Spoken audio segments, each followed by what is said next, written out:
지각과 생명체 구성물질의 결합 규칙성입니다. 요 단원의 특징이 뭐냐면 실제로 여러분들이 중간고사, 기말고사 치러 들어가잖아. 이 챕터를 선생님 두 분이 따로 수업할 거예요. 두 번. 왜냐하면 여기서 지각 파트 있죠. 요 뒤에 보면은 우리 71쪽에 돌멩이 나오는 건 지구과학 선생님이 수업해야 되고요. 왜냐하면 저거 똑같은 내용이 어디에 나오냐면 지학투에 나옵니다. 저 돌은. 그리고 한 바닥을 딱 넘기면 탄소화합물 나오죠. 유기화학. 이건 원래 화투에 있고요. 또 이제 문제를 지나서 쭉 넘어가 보면 이 챕터의 생명체 구성물질의 형성 있죠. 저건 생물이죠. 그래서 선생님들이 쪼개져 들어올 확률이 있는 단원입니다. 그런데 어차피 화학 중심으로 해석하는 거니까 그때 이야기했죠. 크게 보면 물리고 작게 파고들면 화학된다고. 뭐든지. 자, 첫 번째. 아마 여러분들이 중1 때 배웠을 겁니다. 지각을 구성하는 원소는 8대 원소가 있죠. 산규, 알철, 카나, 칼마. 산소, 규소, 알루미늄, 철, 그 뒤에 쭉 뭐 기타 등등. 지구 전체로 보면 어떻게 바뀌었다? 철이 앞으로 오고 마그네슘이 앞으로 오죠. 꽤나. 그지? 자, 그 다음에 우리 바다는 해양에는 뭐가 제일 많다? 산소, 그 다음에 수소, 그 다음에 염소, 그 다음에 나트륨. 딱 봐도 소금물이라는 느낌이 물씬 드는 원소 배치다. 그지? 그 다음에 대기는 질소, 산소, 아르곤 이렇게 가죠. 맞지? 사람은 자, 생명체는 산소, 수소, 탄소, 질소 맞냐? 탄소가 더 많나? 저거는 순전히 질량비입니다. 내가 볼 때는 탄소 질량이 더 무거우니까. 자, 공통점으로 보니까 딱 무슨 원소가 확연히 눈에 띄죠? 산소가 눈에 띄지. 요거는 결국 산소가 눈에 띈다는 것은 이 정도로만 생각하면 좋을 것 같아요. 자, 땅이든 해양이든 물론 공기는 산소가 많은 거고 산소는 결국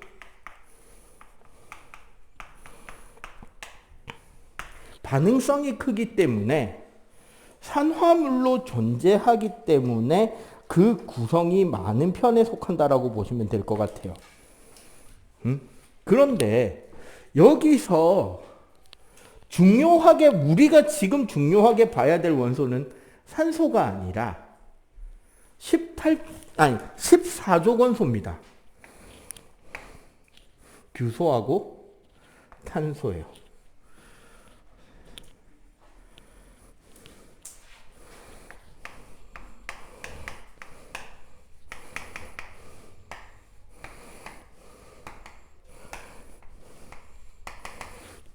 탄소, 규소, 저마늄 뭐 이렇게 가는데 특히 이 중에서 탄소하고 규소가 핵심이에요. 어떤 부분에서 핵심이냐면 탄소는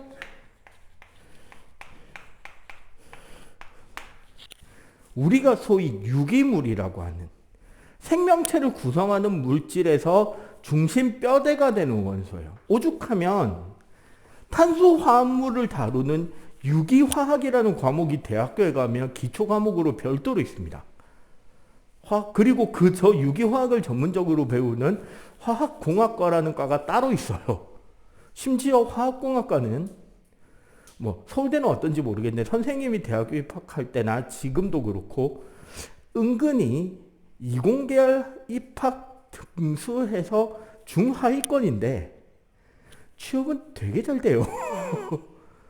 왜냐, 화학공학과에서 다루는 게 고분자기 때문에 플라스틱하고 합성 섬유를 다룬단 말이에요. 그러니까 취업할 수 있는 범위가 너무 넓죠.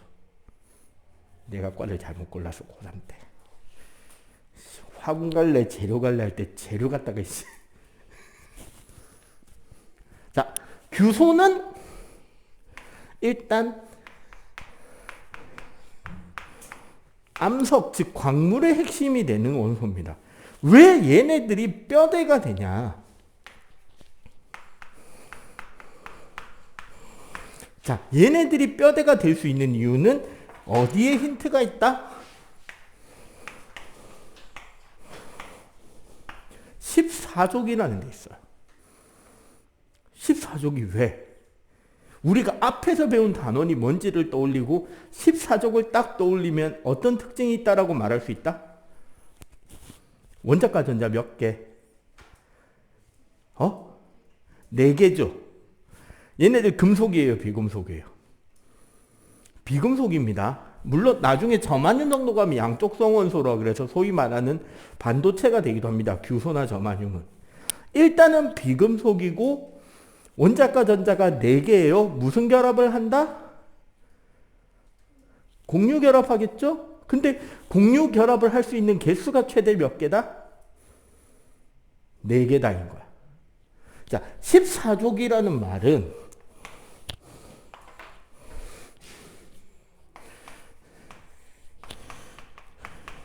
공유 결합을 하는데 총 몇 쌍까지 가능하다는 거야. 그렇다면 단일 결합, 이중 결합, 삼중 결합을 하고도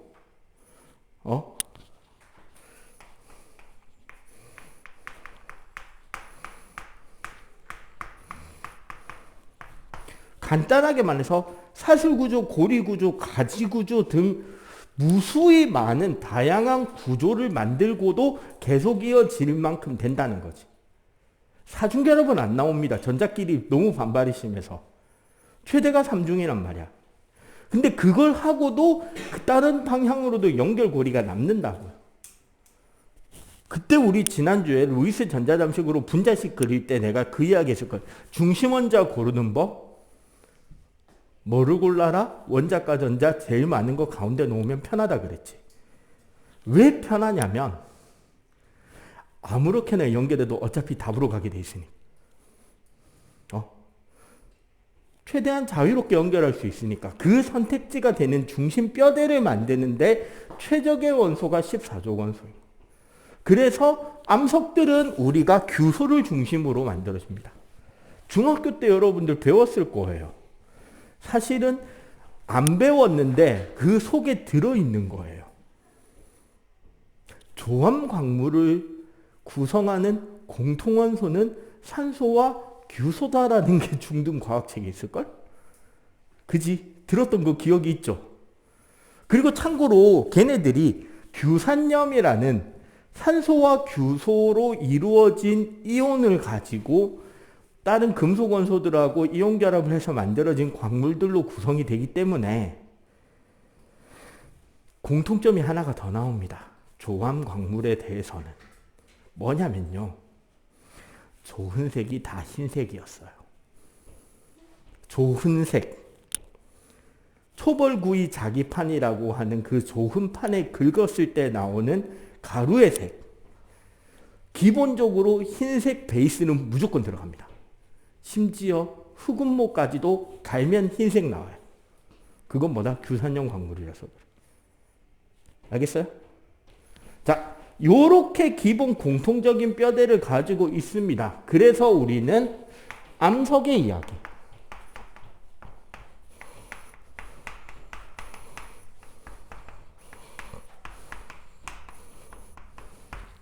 자, 규산염 광물이란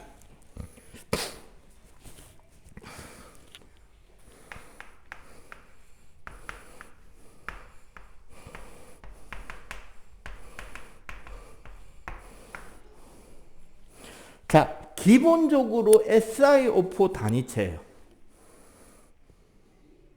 그럼 어떤 구조를 가지게 된다? 기본적으로 중심원소에 규소가 딱 들어가고요. 규소에 있는 공유전자 4개, 공유전자쌍 4쌍은 각각 서로 최대한 멀리 떨어지려고 하겠죠. 그러면 얘네들은 어떤 구조를 가지게 된다? 정사면체 구조를 가지게 돼요. 위로 하나, 이렇게 요런 식으로. 그리고 각각의 산소가 붙는데, 요거 점선도 이거 공유전자쌍이 뒤쪽으로 간다고 내가 일부러 이렇게 티나게 한 겁니다. 그럼 원래 산소는 홀전자가 몇 개예요? 홀전자 2개, 비공유전자쌍 2개지. 원래 각각의 산소는 몇 중 결합해야 된다? 2중 결합해야 되죠. 그러니까 안정된 구조체가 되면 얘도 마이너스, 얘도 마이너스, 얘도 마이너스, 얘도 마이너스예요. 그래서 이 SiO4 구조체는 이 자체가 사가 마이너스 이온입니다. SiO4 4 마이너스 이 규산염 사면체,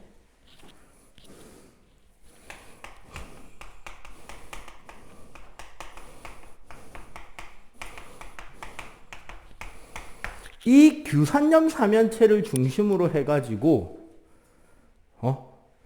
이 사면체 구조가 어떻게 연결되느냐에 따라서 광물의 성질, 쪼개짐과 깨짐이 결정이 나요. 얘기 때문에 흰색 조흔색이 생기는 거고, 그거 말고도 우리가 중등 때 광물 배울 때 쪼개짐과 깨짐이 있었죠. 쪼개짐이 뭔데? 깨짐은 뭐고? 기억나는 사람. 쪼개짐이라는 거는 힘을 딱 줬을 때 암석에 특정 방향 면으로만 쫙 박살나는 게 쪼개짐이에요. 그럼 그쪽으로 특정 방향으로 바바바박 박살이 나려면 어떻게 돼야 돼? 특정 방향으로 암석의 결합력, 이 사면체의 결합력이 특정 방향으로 강한 방향과 약한 방향이 따로 있기 때문에 힘을 줬을 때 약한 쪽에 힘이 집중돼서 그쪽으로만 파괴가 일어난다. 이게 쪼개짐이야. 깨짐은 유리 같은 거 깨지면 어떻게 돼요? 직선으로 쫙 잘려? 아니면 막 꾸불꾸불꾸불 이렇게 잘려? 꾸불꾸불 잘리죠. 왜 그렇게 잘릴까요? 특정한 방향, 약한 방향성이 따로 없으면 꾸불꾸불하게 잘려. 그러니까 전부 다 약하거나 혹은 모든 방향으로 다 강하면 어느 방향으로 박살날지 우리가 미리 예측할 수가 없죠. 맞지? 그러면 깨지는 거예요. 그러면 이 규산염 사면체를 중심으로 광물들이 어떻게 쪼개지는지를 보면 재밌겠다. 그죠? 자, 이거를 늘 이렇게 그릴 수 없으니까 단위체를 우리가 위에서 본다고 하고 그릴게요. 어떤 식으로 그릴 거냐면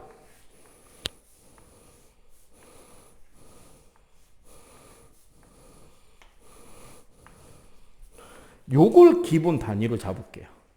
물론 당연히 이 안에는 뭐가 있다? SI 하나 들어있겠죠. 그거는 그냥 당연히 들어있다고 생각하고 사면체 구조만 딱 그려 생각할게요. 알겠지? 자.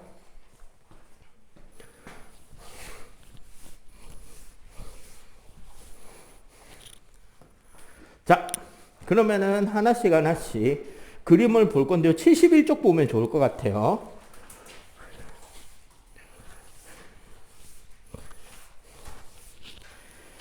자, 71쪽 책을 한번 봐봐. 첫 번째, 독립형.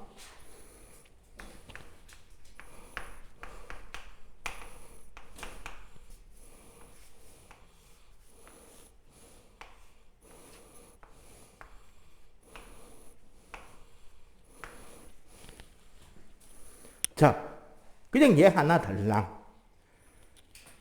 그러니까 기본적으로 SiO4 4-이기 때문에 얘는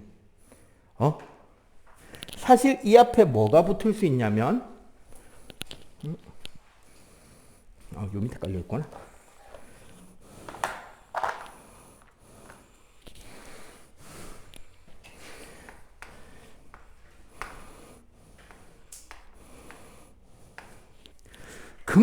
이가 금속 원소 두 개가 붙어서 만들어져요, 보통.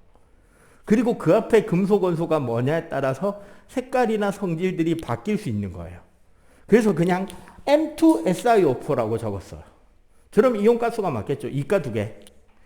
일반적으로. 자. 여기 봐봐. 규산염 3연체 한 개가 철이나 마그네슘 등의 양이온과 결합한다. 그러면은 양이온 두 개 받아서 사가 플러스 맞춰서 결합하면 되겠죠. 그러니까 얘가 말 그대로 금속 이가 플러스 두 개와 이온 결합을 통해서 1대2로 결합하고 있는 요 알갱이 하나. 이 단위체로 그 단위체 덩어리가 따로따로 인력으로 연결돼 있을 거예요. 자, 공유결합과 그때 이온결합하고 이야기를 했죠. 공유결합과 이온결합의 결합력을 비교하면 어느 쪽이 더 크다? 공유결합이 훨씬 크다 그랬지.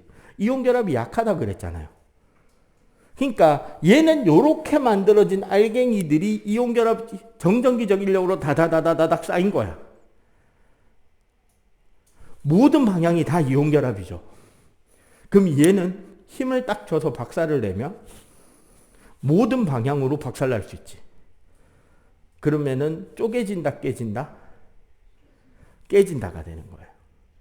알겠죠? 단위체는 Si 한 개당, 자, Si 한 개당 O 4개가 단위체지. 그래서 SiO4라고 적히는 거예요. 됐죠? 자, 두 번째, 단사슬.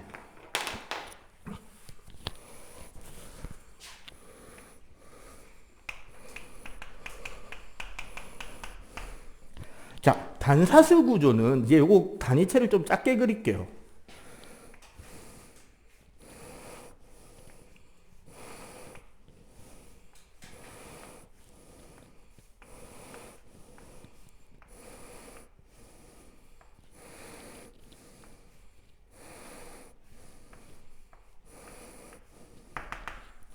요렇게 들어갑니다. 좀 확대시켜서 보면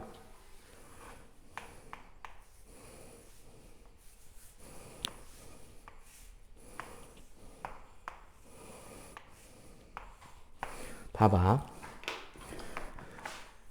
여기 Si 한 개가 있죠? 자, Si 한 개당 자, 여기랑 여기 있는 산소랑 여기 있는 산소는 온전하게 한 개가 들어있지. 그죠? 그런데 자, 얘랑 얘 보세요. 얘랑 얘. 봐봐. 얘는 여기 있는 요 산소는 요쪽 단위체의 절반 속해 있고 요 밑에 단위체의 절반 속해 있죠. 맞지? 얘도 여기 절반 여기 절반 속해 있잖아. 그럼 온전히 이 단위체에는 얼마씩? 반씩만 포함되어 있는 거네. 맞지? 공유 나눠야 되니까. 그럼 얘는 SI에 뭐가 된다? O가 몇 개? 그치. SiO3 단위로 가는 거야.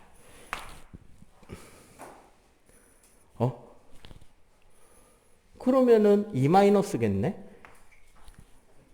얘랑 얘랑은 공유하니까 굳이 전자 더 받아올 필요 없잖아. 얘랑 얘랑 전자 하나씩만 더 받아오면 되잖아. 그러면 얘는 쉽게 말해서 길다란 막대기 하나예요. 그냥 세로로 뾰족한 긴 막대기. 그리고 이 한 줄은 전부 다 공유결합이죠. 쉽게 말하면 이런 거예요. 이거 한 개. 얘 이렇게 자를 수 있을까 쉽게. 공유결합이니까 안 잘린다고. 이해가 되지? 근데 봐봐. 일부러 여기 분필을 좀 가져올게요. 지금 얘네들이 이렇게 모여 있는 거란 말이야. 덩어리로. 모양을 좀 이쁘게 하게. 이렇게 모여 있다고요. 그럼 얘는 지금 이렇게는 못 자르잖아. 길게 돼 있으니까. 근데 봐봐. 카드 같은 거 있으면 좋은데. 얄팍한 아무거나 그거 줘봐봐. 땡큐. 시간표. 요렇게 칼날 들어가죠. 요렇게 칼날 들어가지. 요렇게 쓸 수 있나요? 안 잘리지. 그럼 얘는 몇 방향으로 쪼개진다? 가로 한 방향, 세로 한 방향이니까 두 방향 쪼개집니다. 알겠어요? 땡큐. 그래서 얘는 깨짐이었다면 얘는 이쪽가 되는 거죠. 두 방향 쪼개짐이 되는 거야. 오케이? 자, 그 다음에 복사슬 좀 볼게요. 복사슬은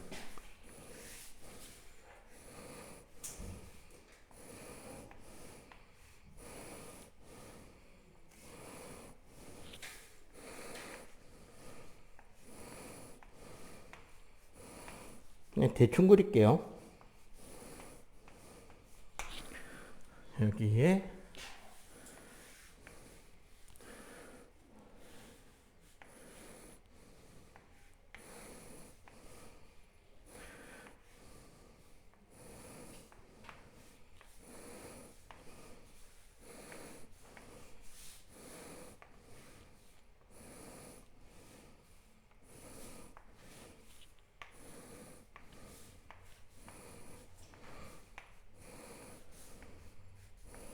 요렇게 됩니다. 요게 요런 식으로 쭉 이어진다고 봐. 그러면 여기서 하나의 단위는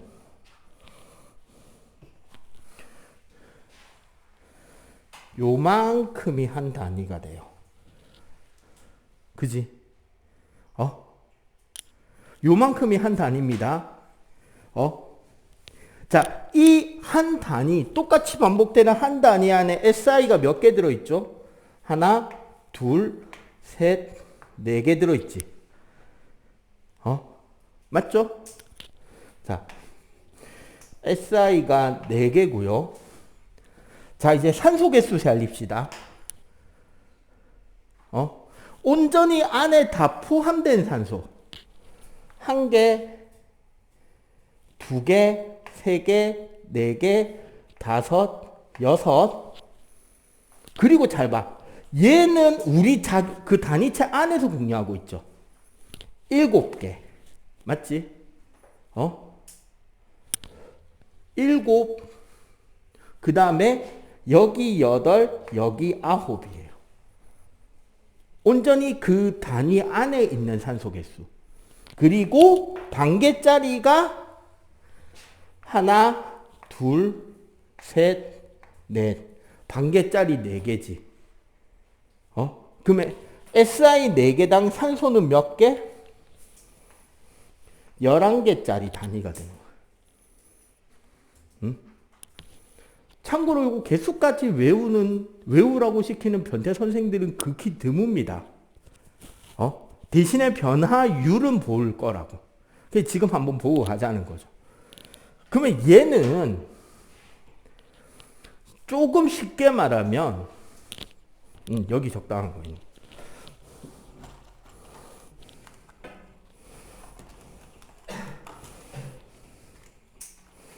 그냥 이제 얘예요, 얘.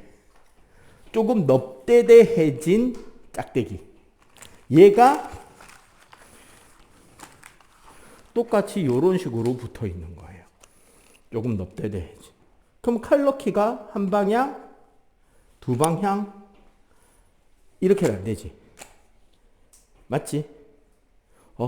짝대기가 좀 널찍해지긴 했지만 어쨌거나 칼드 가는 방향은 몇 방향이다? 두 방향인 거죠.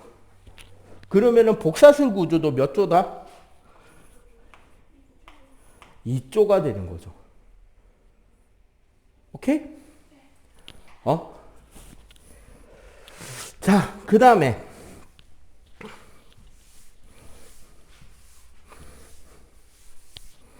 탄상.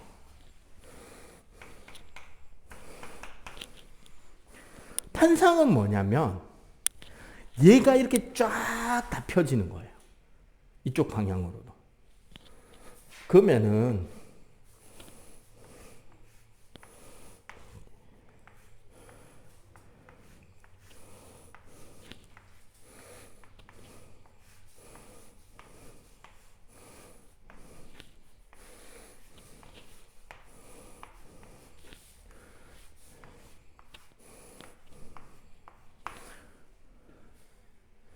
지금 봐봐. 벌써 선생님이 세 줄을 그렸는데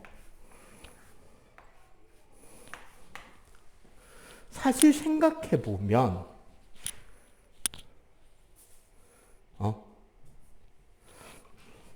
얘를 입체적으로 다시 한번 그려볼게요.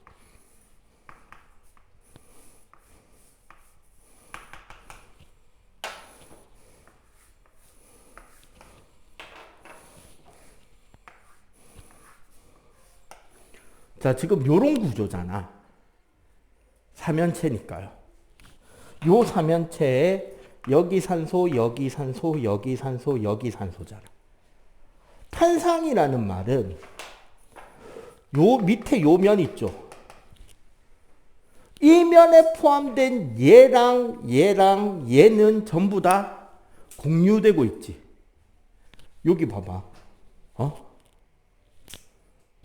요거 요거 요거 요거 요거 요거 요거 요거 요거 요거 요거 요거 요거 전부 다 공유되는 산소들이라고. 맞죠? 그리고 여기 여기 여기 여기 여기 여기는 공유 안 되는 산소죠. 위아래 거는. 맞지? 예. 그러면 비율이 어떻게 된다? SI 한 개당 산소는 2.5조. 1과 2분의 3이니까 2분의 5잖아. 이러면 계산이 헷갈리니까 SI2O5가 되죠. 이해가 됨? 그리고 망상구조가 됩니다. 그냥 간단해요. 그림을 그리기 힘드니까 요 구조차 한 번만 더 그릴게. SI 산소, 산소, 산소, 산소. 사실 이제는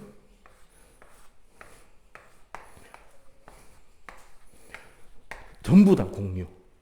모든 산소는 모든 이웃한 단위체와 그대로 다시 공유. 그럼 얘는 뭐가 된다?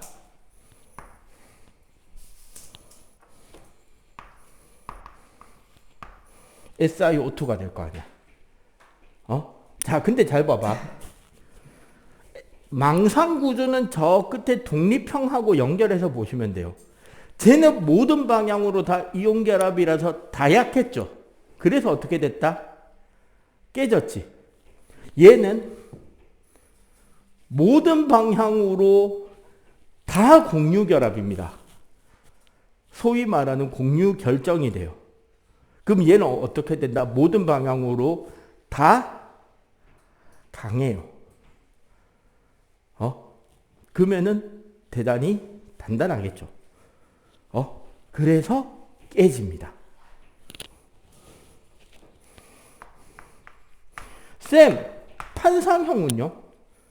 탄상은 어떻게 될까요? 이렇게 돼요. 요렇게는 칼집이 들어가지. 쏠 수 없잖아. 근데 옆으로는 칼집이 들어간다고. 판이니까. 봐봐. 요 판의 결합은 강하다고. 요 판은 쫙 이어져서 널찍하게 다 공유해. 얘랑 요 위에 한 장, 그 위에 한 장, 그 위에 한 장. 마치 흑연처럼. 혹은 여러분들 아마 1학년 때 광물 만져본 적 있으면 알 거예요. 그 운모라고 돼 있는 거 왠지 플라스틱 판때기들 여러 장 붙어 있는 거 갖고 딱 이렇게 손톱 옆으로 놓고 딱 들면 한 장 똑 떨어지잖아요. 얄팍하게. 그게 운모거든요. 마치 엄마 손바위처럼. 크로아상처럼. 얇은 빵 반죽이 겹겹이 쫙 붙어 있는 거잖아. 그렇게 떨어져 나온다니까 얘는. 그럼 얘는 몇 방향? 쪼개짐. 이 축으로는 칼집 들어갔잖아. 1조가 되는 거야. 그리고 이 구조체가 가지는 공통적인 특징이 한 가지가 더 있습니다. 좀 어이가 없는 질문인데요. 설탕 있죠, 설탕. 선생님이 워낙에 커피를 좋아하니까 물론 설탕을 안 처먹는데 설탕을 보면 조금 고급진 카페에 가면 그 덩어리 사탕 모양으로 생긴 설탕, 그 비정제 그 덩어리 설탕을 줘요. 진짜 사탕처럼 생긴 거 있어. 그리고 우리가 알고 있는 가루 설탕이 있죠. 그 다음에 각설탕이라 그래서 가루 설탕은 가루 설탕인데 이렇게 각져 있는 것도 있지. 그리고 요즘은 이제 워낙에 아메가 유행하면서 같이 딸려온 거 있죠. 시럽. 커피에 넣었을 때 뭐가 제일 빨리 녹게요? 뭐가 제일 빨리 섞이게 해요? 시럽이 제일 빨리 섞여요. 뭐가 제일 안 녹게요? 비정제 가루 설탕이에요. 그 사탕 모양으로 된 거. 왜 그러냐? 결국은 녹는다는 거는 표면부터 녹잖아요. 그러면 덩어리 가루 설탕은 실제 전체 부피당 표면이 제일 적을 거 아니야. 아예 덩어리 된 비정제 사탕 모양의 설탕은. 시럽은 이미 다 풀어져 있는 거죠. 가루 설탕은 시럽보다는 좀 늦겠지. 각설탕은 가루 설탕보다는 좀 늦겠죠. 하지만 덩어리 설탕보다는 조금씩은 다 빠를 거 아니야. 그럼 얘네들을 생각해 보자고. 내가 여기서 말하는 건 내부식성이라는 겁니다.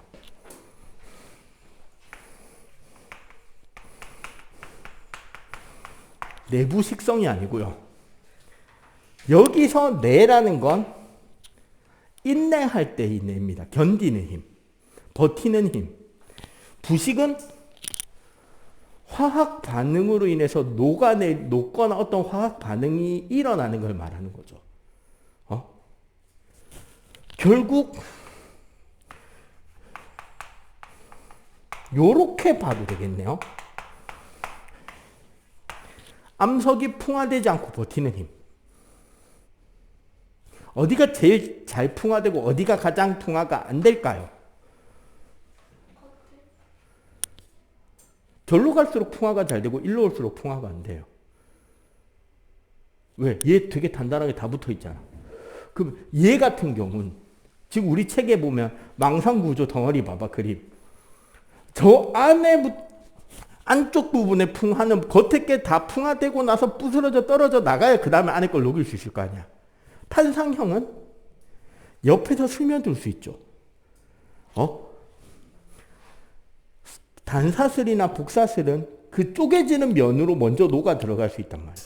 얘는 뭐 가루설탕. 이해가 되죠? 구조가 복잡할수록. 그리고 봐봐. 규소 한 개당 산소의 비율 4배, 3배, 2와 4분의 3, 2분의 5, 2배죠. 맞지? 규소당 산소수가 줄어들면 줄어들수록 공유결합에 참여하는 산소수가 늘면 늘수록 화학적 결합력은 강해지고 따라서 내 마모성, 내 부식성, 내 풍화성은 커지는 거죠. 알겠어요? 그 이야기가 책에 나옵니다. 됐죠? 자, 다음 페이지 넘어가 볼게요. 72쪽 탄소화합물. 탄소화합물. 제발 나는 이 탄소화합물 수업을 할 때마다 학교 내신 들어갈 때마다 솔직한 말로 기도합니다. 사이코화학 선생님이 1학년에 안 내려오기를. 극단적으로 단순하게 하면 되게 쉬운 단원이 되고요.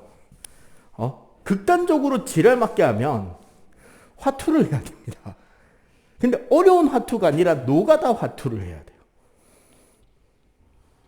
그래서 미리 말씀드리는데 내가 지금부터 지금 9시 우리가 한 9시 12분이거든. 딱 30분 정도 빡신 내용을 가르치는데 이거는 기억 한쪽에 담아만 놨다가 내가 지금부터 30분 동안 한 말 중에 조금이라도 학교 선생님 입에서 나오는 것 같으면 학기 중에 나를 찾아오셔야 됩니다. 안 나오면 그냥 지나가게 돼 있어. 나중에 여러분들이 화학 선택해서 화투 가서 배우면 돼. 나오면 통합과학에서 이 개 노가다를 해야 되기 때문에 꼭 찾아오셔야 됩니다. 참고로 작년에 센요고가 이지랄 했습니다. 센요고 은근히 과학 빡시거든요. 해고는 요 주의사항입니다. 언제 할지 모릅니다. 물론 해고 원서를 쓴 놈이 지금 저 토요일 반이니까 난 걔는 분명히 경고를 할 거예요. 니 다른 애들은 몰라도 니는 알고 있어야 된다고. 자, 뭐냐면 탄소화합물. 여러분들 우리 영양소 중에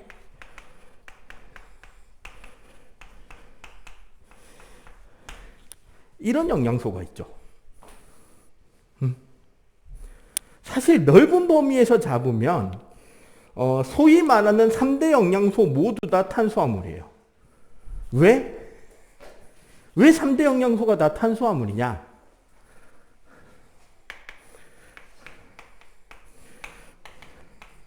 자, 이제 읽어보세요. 탄화수소화합물이에요. 그럼 무슨 소리다? 탄소를 중심뼈대로 해서 수소가 공유결합으로 결합되어 있는 화합물을 말합니다. 뭐라고?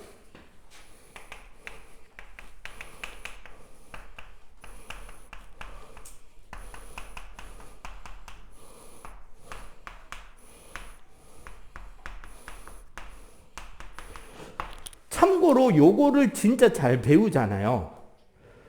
그러면 뭐를 할 수 있느냐? 화합물의 이름을 들으면 걔 화학식을 쓸 수 있게 돼요.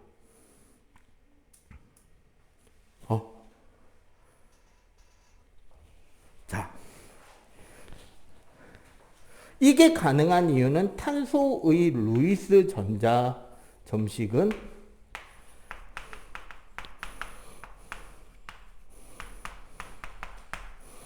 탄소 혼자서 4쌍의 공유 결합이 가능하기 때문에 기본적으로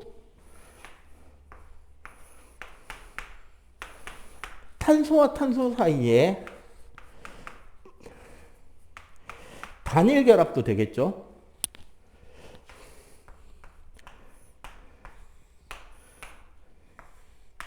이중 결합도 되겠죠.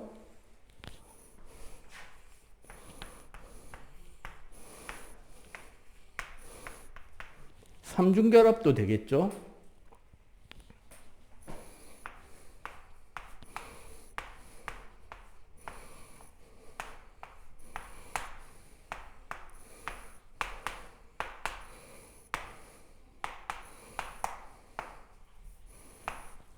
요렇게 고리도 만들 수 있겠죠? 그리고 고리 중에 특이하게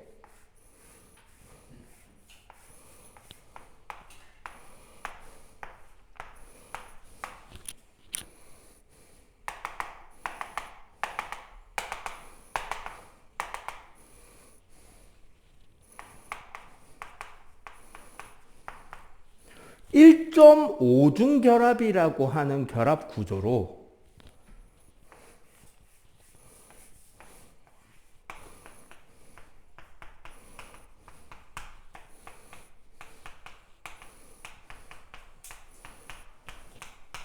벤젠고리 혹은 방향족이라는 것도 가능합니다. 자, 그런데 여기서 이제 충격을 하나를 주면, 자, 실제로 우리가 고분자 하잖아요. 지금 선생님이 입고 있는 이 옷의 소재도 고분자입니다. 그 여러분들 옷 안쪽 면을 까 디벼 보시면 옷 안에 택이 있어요. 보통 잠바 같은 경우 오른쪽 안쪽인가 여기 있을 건데, 거기 보면은 소재가 뭔지 어쩌고 저쩌고 적혀 있는 거 있잖아. 빨래는 어떻게 해야 되는지 가정 시간에 배웠을 거 아니야. 그죠? 거기에 폴리 어쩌고 돼 있는 거 전부 다 고분자입니다. 그 말은 폴리 어쩌고 돼 있는 녀석들은 석유에서 만든 옷이고요. 석유로 만든 옷이고요. 참고로 폴리 어쩌고 저쩌고 그런 고분자들의 분자량은 평균 3만 이상입니다. 3만 분자량. 자, 그러면 얼마든지 많은 구조를 갖다 붙여도 되죠. 야, 지금 탄소만 그린 거다. 탄소만 그려서 이만큼이야. 야, 이것도 육각형만 그렸지만 오각형도 됩니다. 사각형, 삼각형은 불안해서 파괴되지만 오각형부터는 안정된 구조예요. 어차피 뒤에 가다 보면 종종 나올 거야. 그리고 자,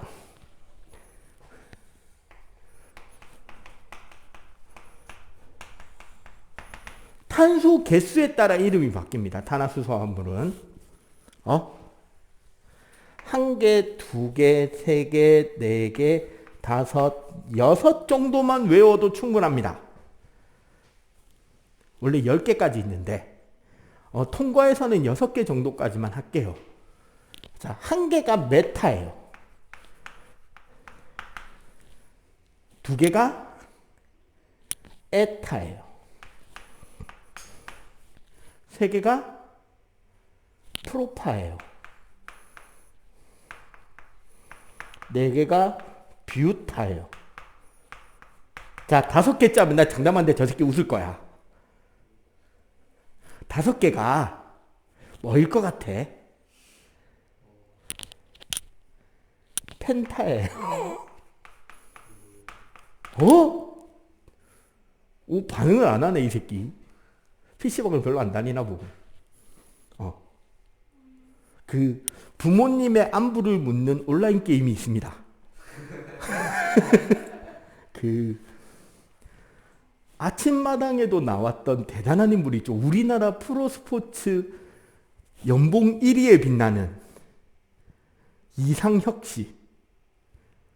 페이커라고 불리는 인물이 있는 그 게임에서 혼자서 상대방 팀 5명을 다 때려 죽이면 펜타킬이라고 합니다. 펜타. 6개가 헥사예요. 자, 요 뒤에 이름이 붙습니다. 순수하게 수소 개수. 자, 탄소가 N개일 때, 수소가 2N 플러스 2냐, 2N이냐, 2N 마이너스 2냐에 따라서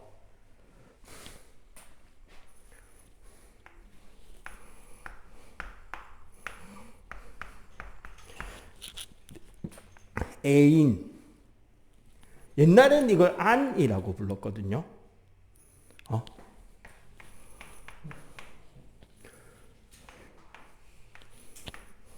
N. 옛날에도 이건 N이었어요.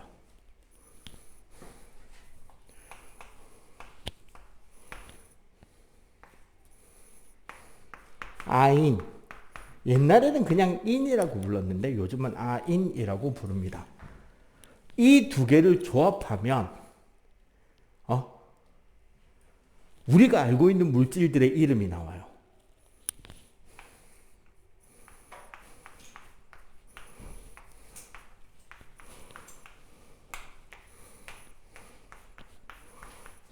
요 세 개 이름은 잘 알 겁니다.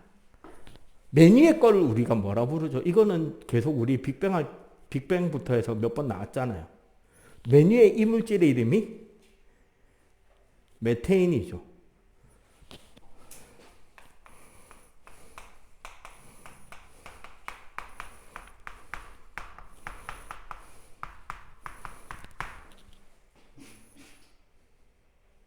얘는 EM 플러스 예요. 지금 세 개다.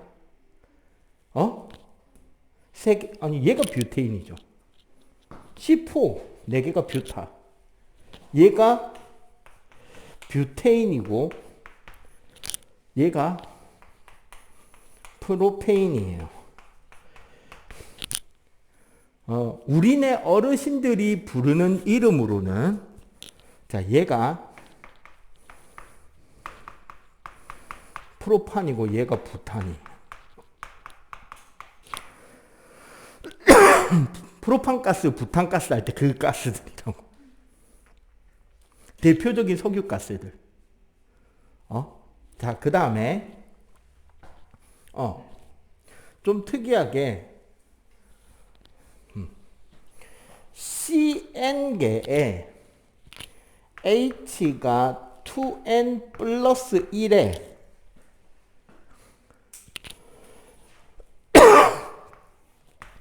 OH 하나가 붙는 거. 요걸 우리는 알코올이라고 부르고요.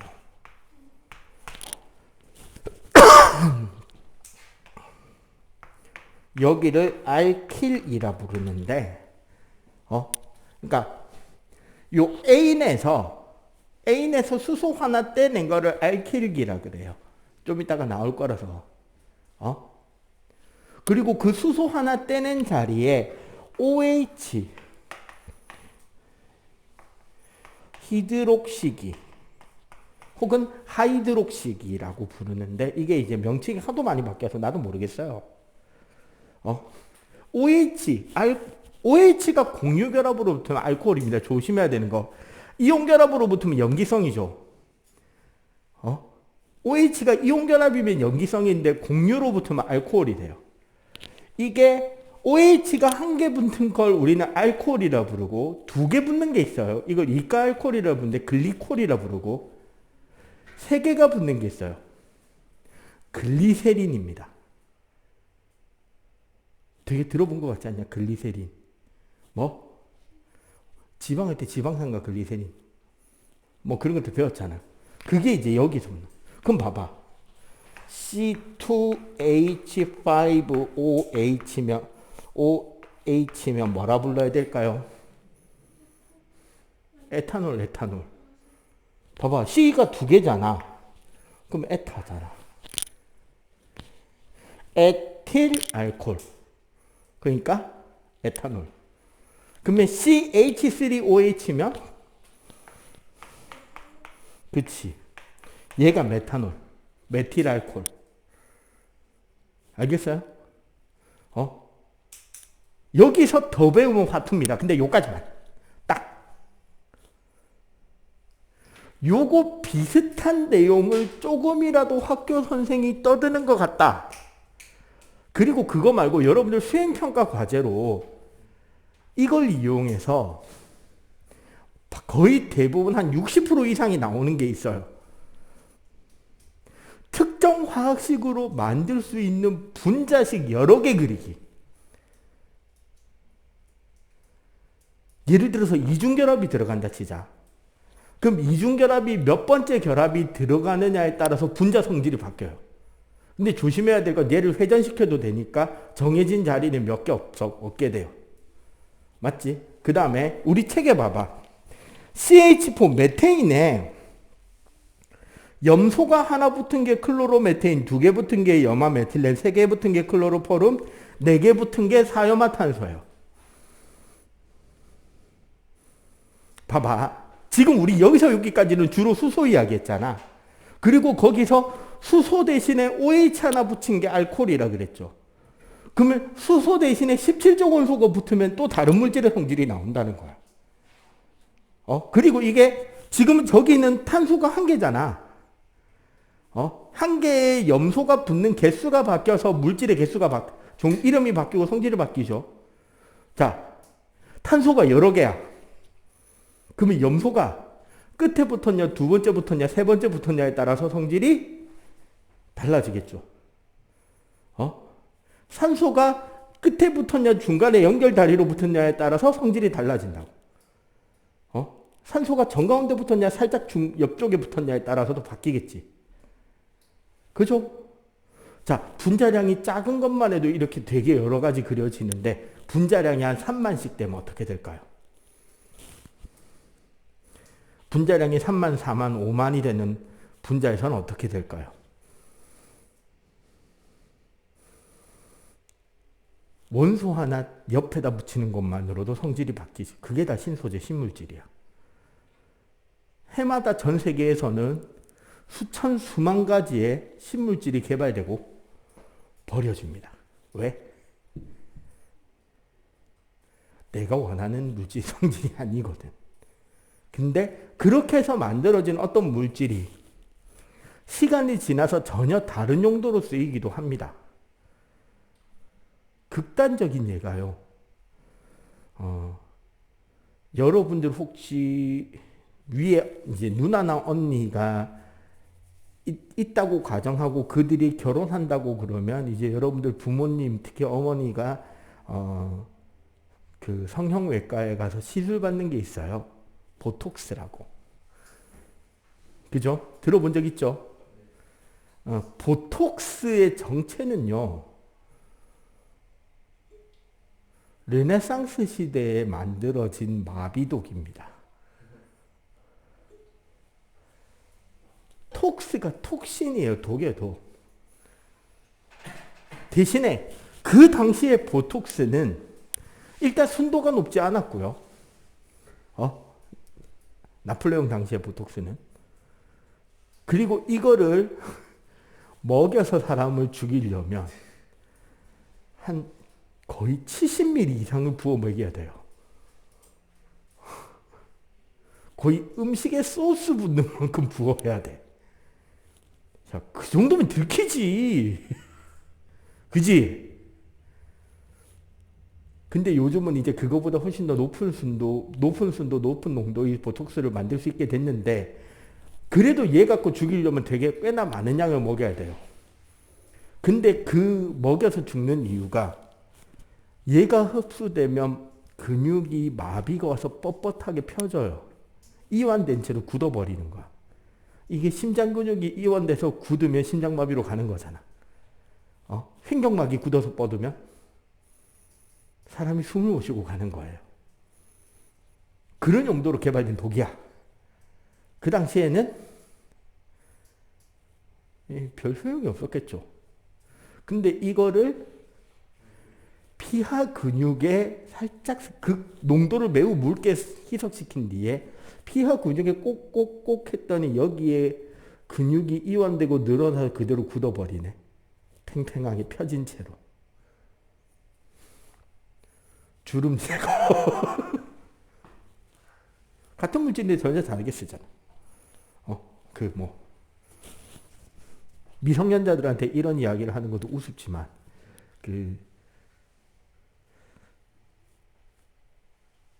코로나 백신으로 유명한 모 회사는, 본디, 심장 근육으로 들어가는 혈류가 막혀서 심장병으로 죽는 사람들을 그쪽 심장병, 심근경색증을 완화하기 위한 약을 개발했거든요. 모세혈관을 좀 팽창시키고 해서 혈류를 개선해주는 심장약을 만들었는데 그 전에 있던 심장약에 비해서 딱히 효능이 없었어요. 그런데 그걸 이제 임상 테스트를 한단 말이야. 그러면 환자들한테도 테스트하고 건강한 사람들한테도 테스트를 해봐요. 어떤 변화가 있는지, 약효가 제대로 있는지 확인하는 단계를 거쳐야 돼. 의도치 않은 부작용이 발생합니다.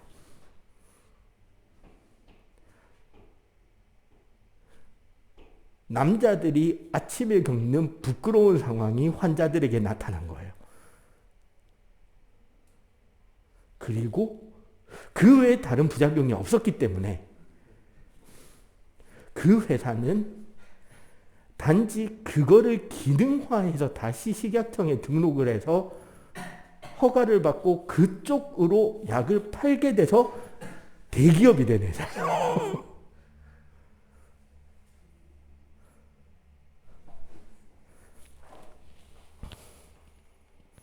계속 수업 이어갈게요. 자, 요 밑에 쭉 내려오면 사슬 모양, 가지 모양, 고리 모양, 이중결합, 삼중결합 쭉 나오죠. 방금 이야기한 이것들입니다. 결국 탄소라는 것도 중심원소로 쓰일 수 있는 장점이 있죠. 넷상의 공유가 가능하다. 그래서 되게 다양한 형태의 결합이 만들어지고 그 결합 형태 때문에 참고로 여기에 요거는 모두 단일 결합일 때 만들어지고요. 참고로 저 개수 배합은 얘는 이중결합이 한 개가 있을 때 요 개수 배합이 나와요. 얘는 삼중결합이 한 개 있을 때 혹은 같은 개수비로 이중결합이 두 개가 돼도 같은 개수의 비율이 나올 수는 있습니다. 그지? 응? 이렇게 다양한 형태로 결합을 해서 다양한 형태의 분자나 구조를 만들 수 있기 때문에 결국 규소가 중심이 되고 탄소가 중심이 돼서 다양한 암석 광물과 다양한 고분자 물질, 생명체를 구성하는 다양한 물질들이 만들어지게 된다는 거예요. 그 중심에는 14조 원소가 있다는 거지. 됐죠? 잠깐 쉴게요. 자, 78쪽은 누가 뭐래도 중학교 2학년 영양소 단원이죠. 이게 너희들이 아는 이야기가 한번 나옵니다.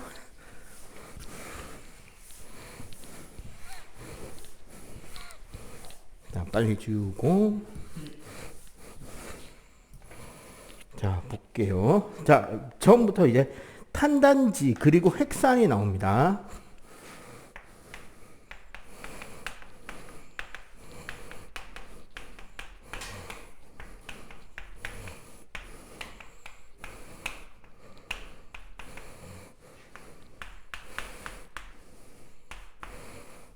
자, 일단 탄수화물. 탄소와 수소와 산소로 이루어지고 포도당이라는 단위체. 원래 포도당 말고 정확하게는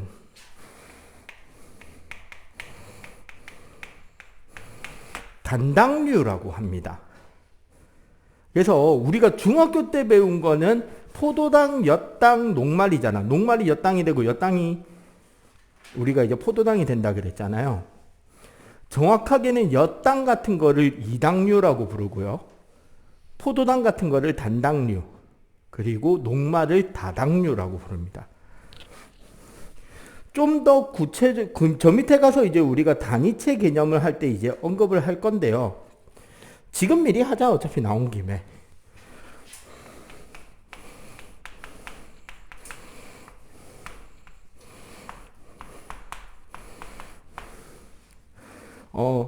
단당류의 종류에는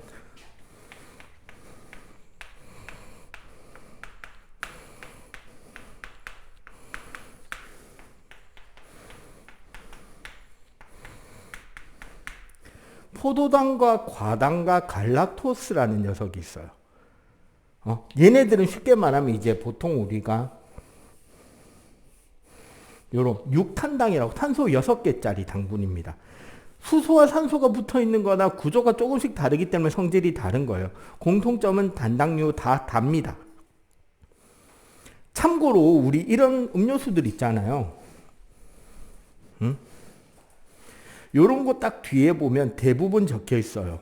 기타 과당. 그 다음에 콜라나 이런 거 보면 적혀 있죠. 액상과당. 참고로 액상과당은 포도당입니다. 옥수수에서 뽑는 거예요. 옥수수 같은 그런 데서도 당분을 뽑아낼 수 있거든. 그런 겁니다. 그게 이제 진짜 살찌는 거죠. 대신에 맛있고. 이당류는 엿당, 설탕, 젖당이 있습니다. 아마 그거 기억할 거예요. 우유도 우리 베네딕트 반응이 일어나죠. 우유에 엿당이 들어있는 게 아니고요. 베네딕트 반응이라는 것 자체가 이당류 이하에서 다 일어나요. 이게 우유에서 난 베네딕트 반응은 젖당에 의한 반응입니다. 참고로 포도당 2개가 붙어 있으면 엿당이고요. 포도당 1개에 과당 1개면 설탕이고요. 포도당 1개에 갈락토스 1개면 젖당이 됩니다. 오케이? 그리고 이런 이당류들이 2개에서 끊어지는 게 아니라 길게 연결이 되면 엄청나게 많이 모이면 그거 우리가 다당류라고 하는데 녹말이 있고요. 근데 여러분들이 공부를 열심히 했으면 들어본 물질이 나옵니다. 글리코젠이 있어요. 어디서 들어봤게? 그쵸? 그치. 간에 저장하는 당분이 글리코젠이었거든요. 사실은 이 당류를 몸체에 저장하는 방식에 주로 식물은 녹말로 저장하고요. 동물은 글리코젠으로 많이 저장합니다. 그리고 일부 식물 중에 좀 특이한 게 있어요. 셀룰로스.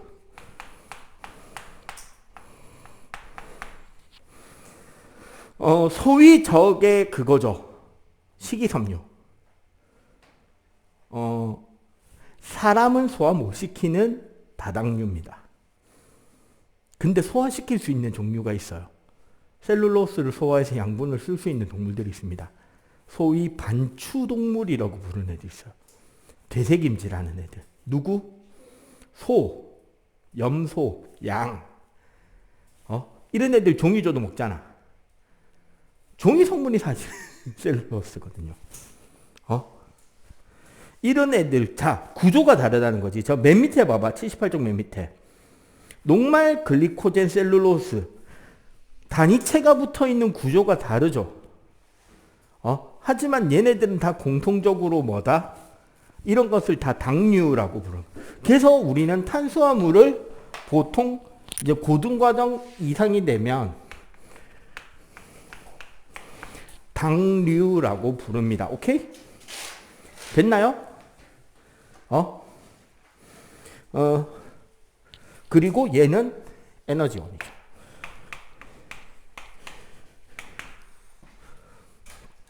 자, 그 다음에 단백질.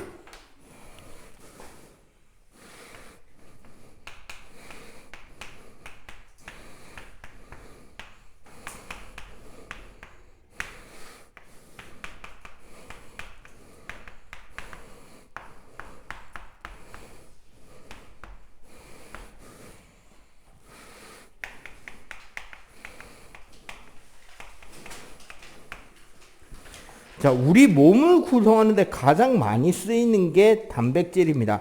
에너지원으로는 가장 늦게 쓰인다고 보시면 돼요. 기본적으로 얘는 세포, 근육, 뼈, 효소, 항체, 호르몬,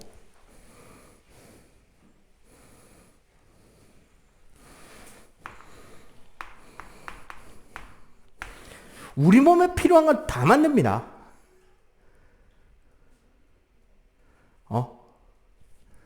우리 몸에 필요한 걸 다 만들기 때문에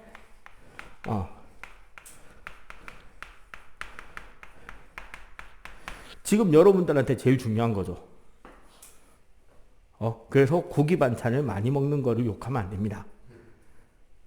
예. 왜냐면 여러분들 때는 저절로 땡기게 돼 있어요. 왜? 자라야 되잖아, 계속.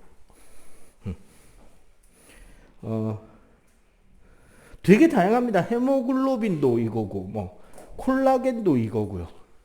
자, 여기서 이제 뒤에 가서 배우겠지만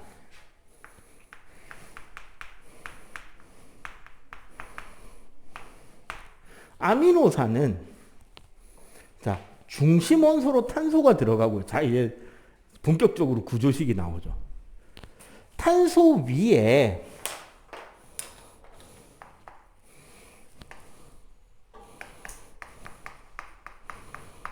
아까 말한 알킬기가 붙습니다. 그러니까 저기에 탄화수소가 되게 다양한 구조가 붙을 수 있다는 거예요. 그리고 수소 밑에 탄소 밑에 수소가 들어가고요.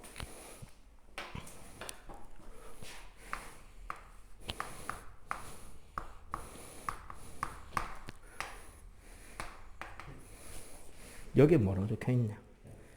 카복실기.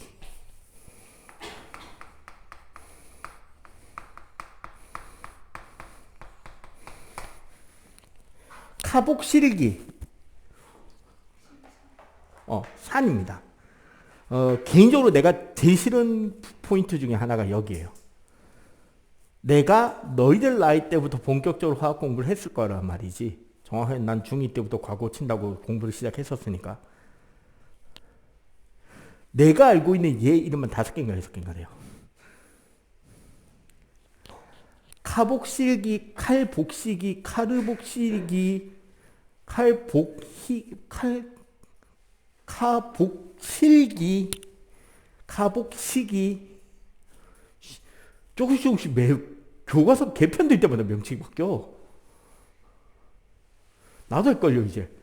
카르복시기, 카복실기, 카복시기, 카복실기. 어쨌거나 산입니다. 참고로 카복실기가 붙어있는 것 중에 여러분들이 가장 잘 알고 있을 만한 물질은 아세트산이에요. 화학식이 어떻게 되죠? 혹시 기억하는 사람 있나? 아세트산 찍초. CH3COOH. 자, 끝에 COOH. 카복실기의 뜻이에요, 그게. 자, 반대편에는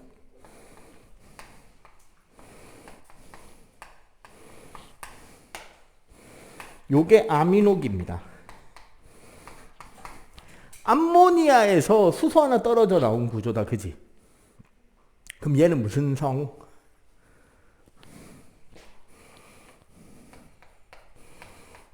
염기성을 띄어요. 그래서 아미노산은 우리가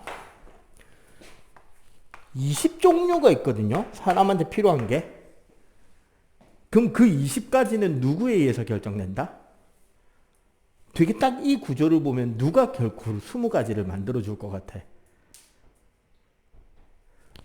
딱 있네요. 여기 알킬기에 뭐가 붙느냐에 따라서 아미노산이 20가지가 나오고요. 그리고 제가 뭐가 붙느냐에 따라서 아미노산이 차곡차곡 연결돼 가야 된단 말이야. 그 연결돼 가는 거를 펩타이드 결합이라 그래요. 중간 단계 단백질의 정식 명칭은 폴리펩타이드입니다. 말 그대로 펩타이드 결합이 폴리 다중으로 붙어 있다는 소리예요. 무슨 소리냐?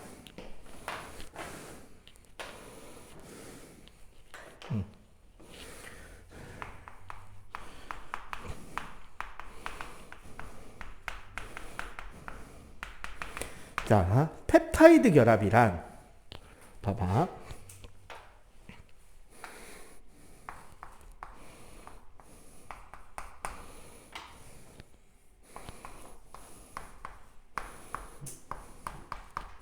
자, 요 구조 잘 보세요.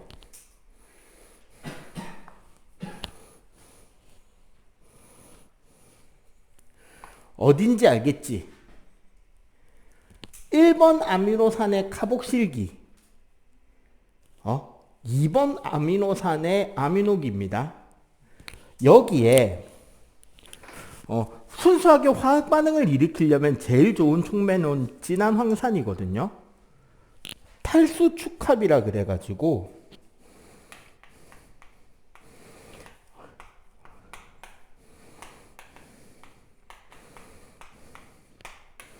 효소나 황산 등으로 인해서 뭐가 떨어져 나오냐면 얘가 떨어져 나가고 얘가 떨어져 나간 뒤에 여기가 바로 붙어버리는 거예요. 그럼 어떤 구조가 나온다? 결합 포인트에 C 이중결합 O NH 비공유 전자쌍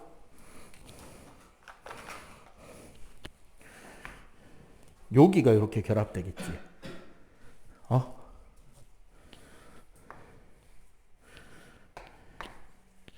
우리는 요 구조가 나오는 이 결합을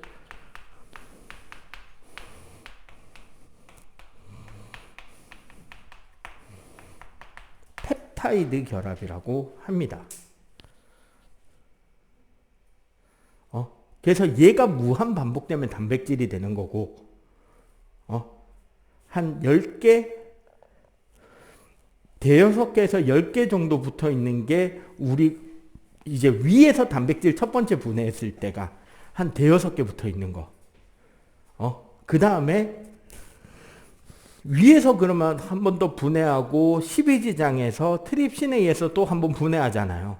그러면 거기는 사실은 단백질을 분해하는 게 아니라 한 대여섯 개 붙어 있는 폴리펩타이드를 2개나 3개짜리로 분해합니다. 그걸 2,3펩타이드라고 해요. 그리고 그게 소장에 내려가면, 작은 상자에 내려가면 마지막으로 장액에 들어있는 소화효소에 의해서 한 번 더 아미노산으로 완전히 분해되고 그러고 흡수되는 거야. 고등과정에 가면 좀 바뀐 걸 새로 배울 거예요. 어쨌거나 요렇게 결합하는 게 펩타이드 결합이고, 이런 펩타이드 결합을 할 때 이 알킬의 구조에 따라서, 알킬 순서에 따라서, 즉 아미노산 순서에 따라서 단백질의 구조와 모양이 바뀌어요.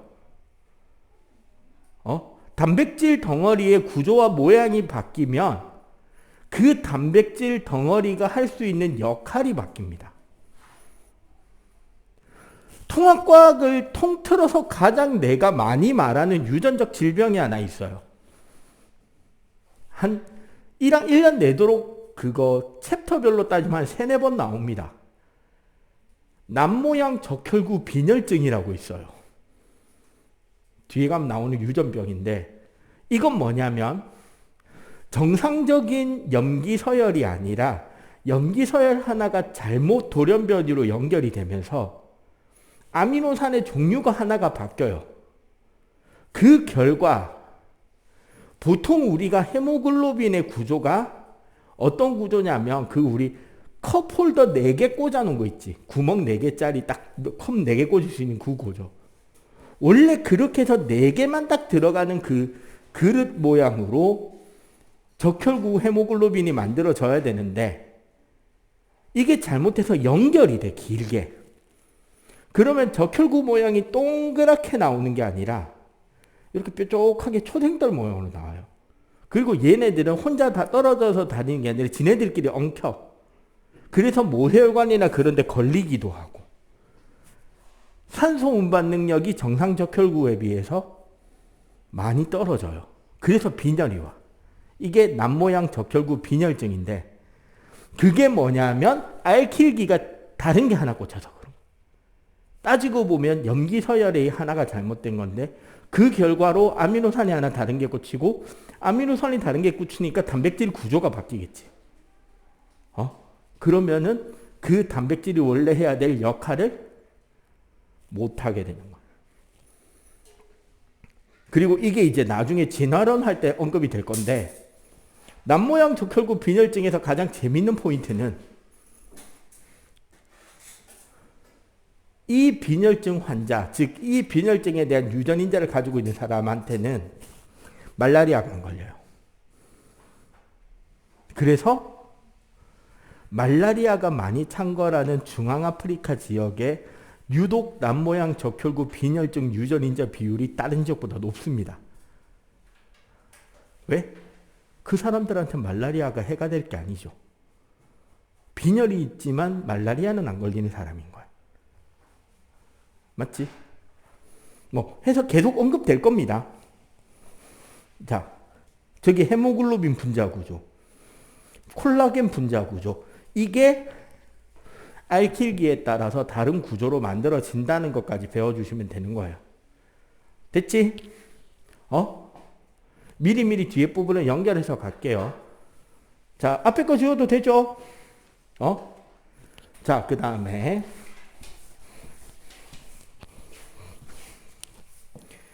자, 지질.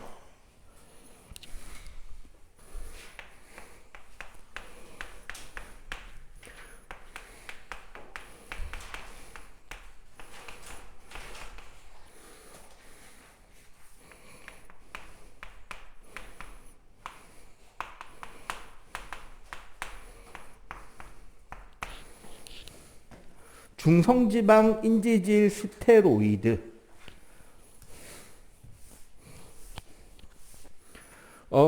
보통 우리가 알고 중학교 때 우리가 배운 지방 있잖아. 그게 중성지방이에요.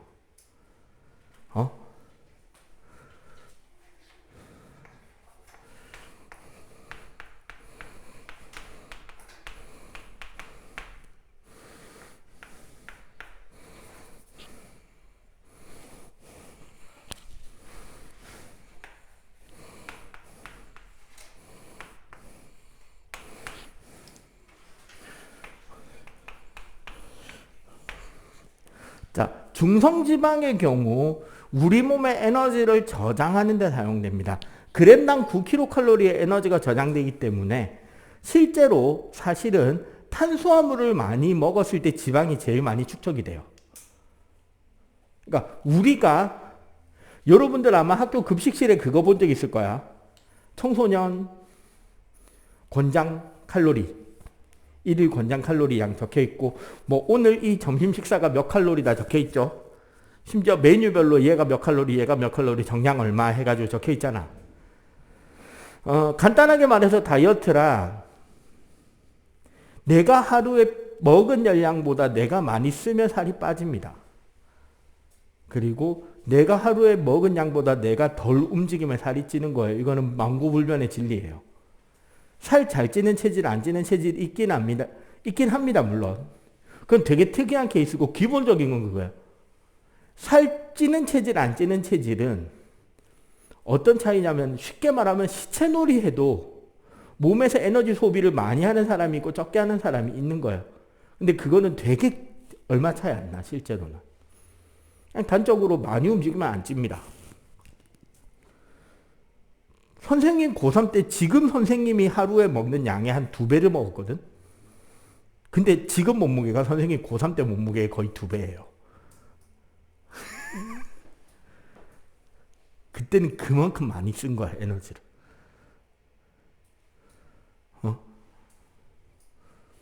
지금은 그때만큼 에너지를 덜 쓰니까 이제 찌는 거죠.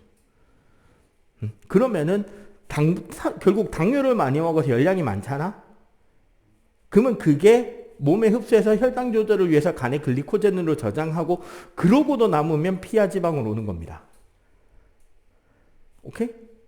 그럼 우리가 안 먹기 시작하면 이제 탄수화물을 줄이면 간에 저장했던 글리코젠 꺼내 쓰고 그거 다 떨어져 갈 때쯤이면 저절로 이제 피하 지방 꺼내 쓰는 거예요.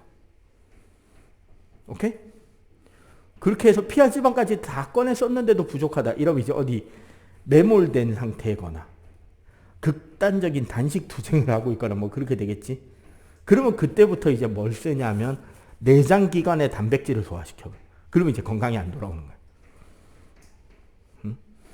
전에 미국의 어떤 프로그램에서 남아메리카 맨 밑에 피타고니아 산맥에서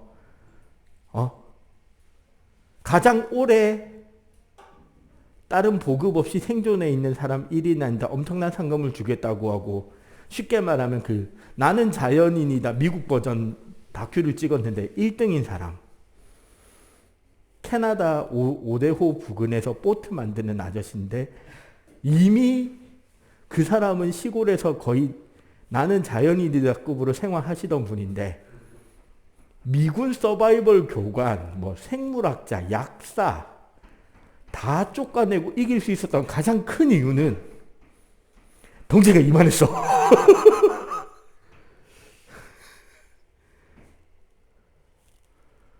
그러니까 훨씬 더 낚시도 잘하고 사냥도 잘했던 사람들이 그래도 우리가 정상적으로 먹는 것만큼의 에너지 섭취는 못하고 그런 활동을 위해서 소비되는 에너지는 되게 많잖아. 오지에서 그냥.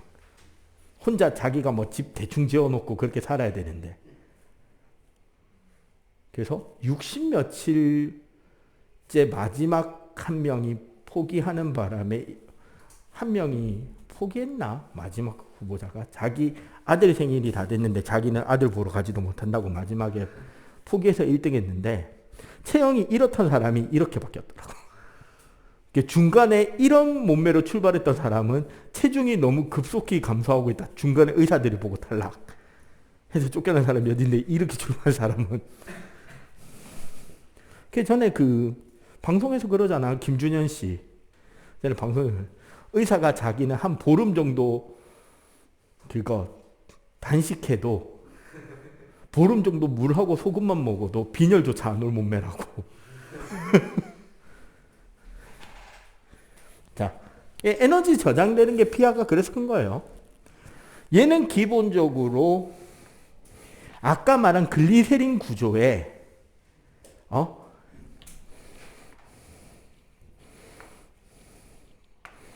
보통 요렇게 그리거든요. 중성지방은. 요교 짝대기 있잖아. 요거. 얘가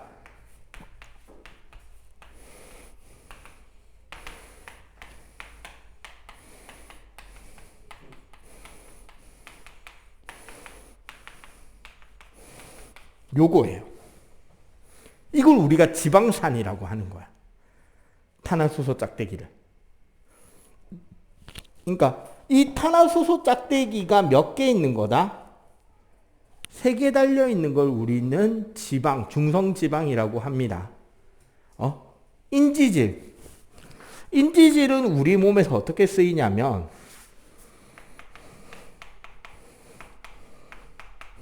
가장 많이 쓰고 있는 게 세포막이에요.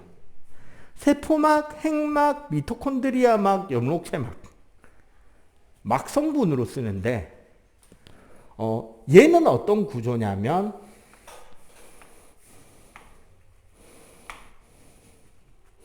중간에 이중결합이 하나 끼면서 지방산 다리 하나가 살짝 꺾이고요. 하나는 그냥 꽃바르고 다리 3개 연결해야 돼. 얘는 왜 2개밖에 연결 안 돼 있어요? 요쪽에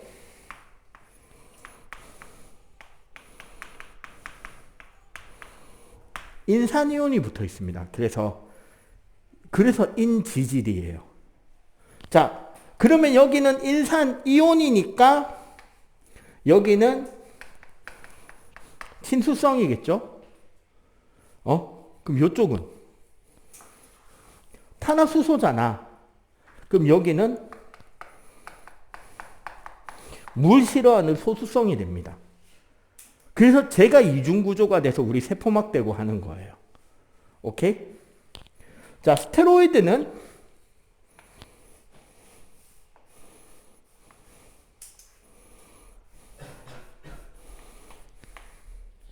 보통 이렇게 그리던가 하는데 오각형, 육각형인가 이런 식으로 그려지는데요. 요 뒤에는 안 나오네. 기본적으로 얘는 우리 몸에서 만드는 게 하나 있어요. 운동 좋아하는 사람은 들어본 적 있을 건데 스타노조롤. 야구 좋아하는 사람들은 이제 들어보는 진짜 매니아급이 되면 들어보는 약이죠. 바로 뭐냐면 운동선수들이 맞는 그 약. 그쵸, 불법이죠. 그게 이거예요.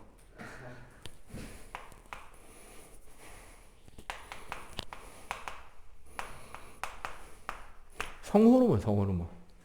혹은 그 피부병이나 이런 것들 치료한다고 할 때 먹는 약 있잖아요. 스테로이드제, 연고 이런 거. 그게 이제 다 이겁니다. 성호르몬 계열이에요.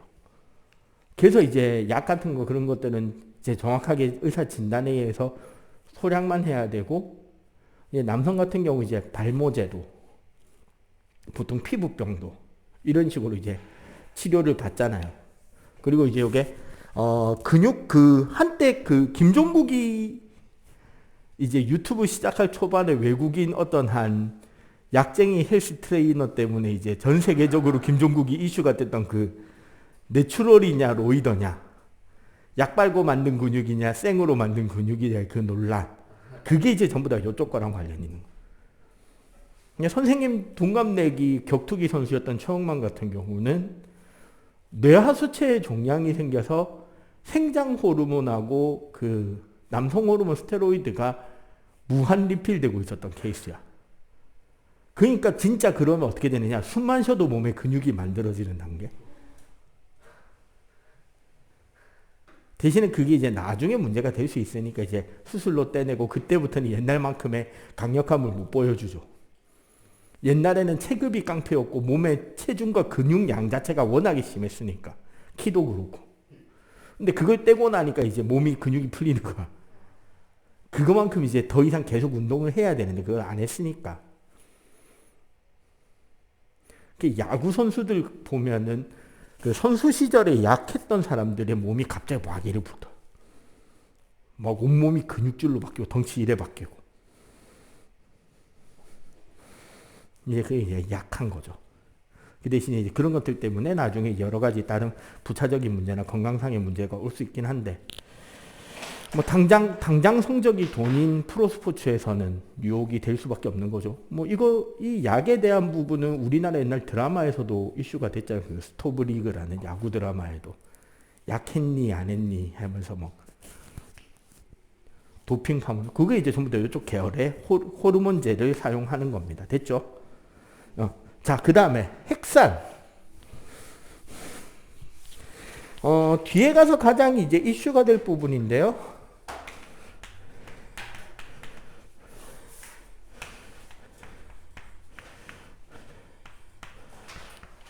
핵산은 이제 주 성분 원소에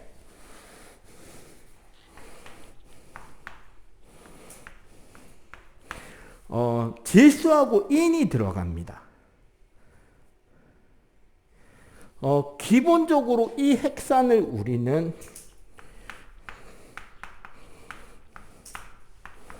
유전물질이라고 하고요. 보통 DNA하고 RNA라고 부릅니다. 얘의 단위체는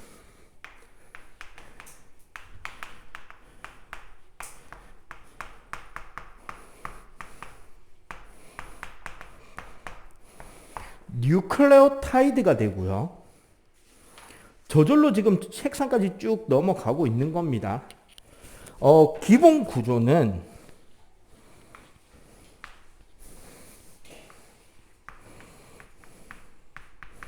인산,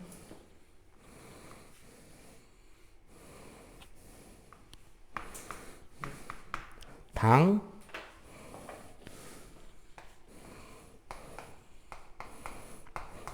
염기가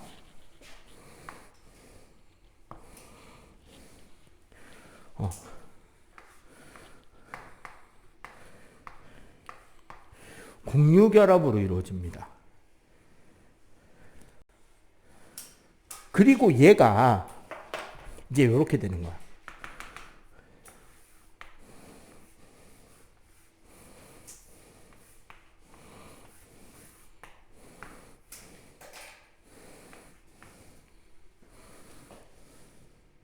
어떤 식으로 되는지 알겠어요? 요 하나의 인상당염기라고 하는 요 하나의 단위체가 뉴클레오타이드인 거야. 그리고 얘가 계속 공유결합으로 이렇게 쭉쭉쭉 쌓여가는 거죠. 자, 여기서 이제 우리가 중요한 게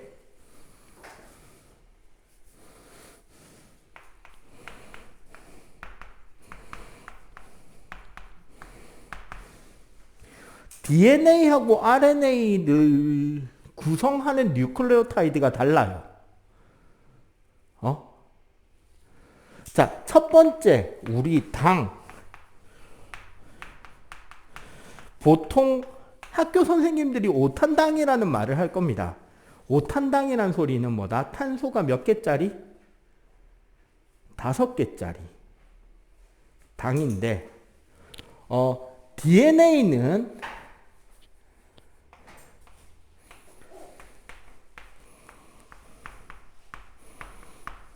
디옥시리보스로 되어 있고요. RNA는 그냥 리보스로 되어 있습니다. 여기서 좀 이제 깊게 들어가면 D라는 말은 하나 적게 붙었다는 소리예요, 산소가. 디옥시라는 말이 산소가 하나 부족하게 됐다라는 소리가 되는 거고, 그리고 거기에 작용하는 염기가요. 여기 염기. 아데닌, 타이민, 구아닌, 사이토신.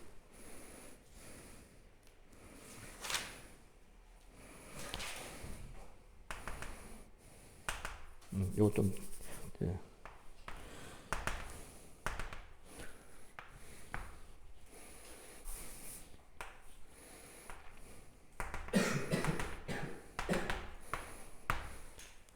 자, DNA는 아데닌, 타이민, 구아닌, 사이토신이라는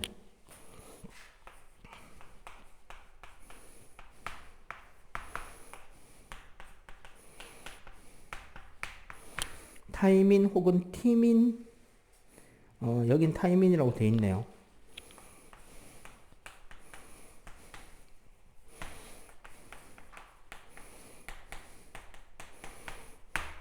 요 네 개가 염기고요. RNA에는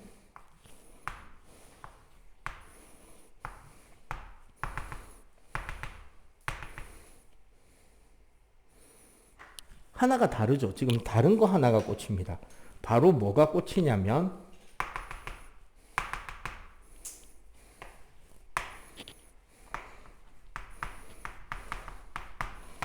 타이민 대신에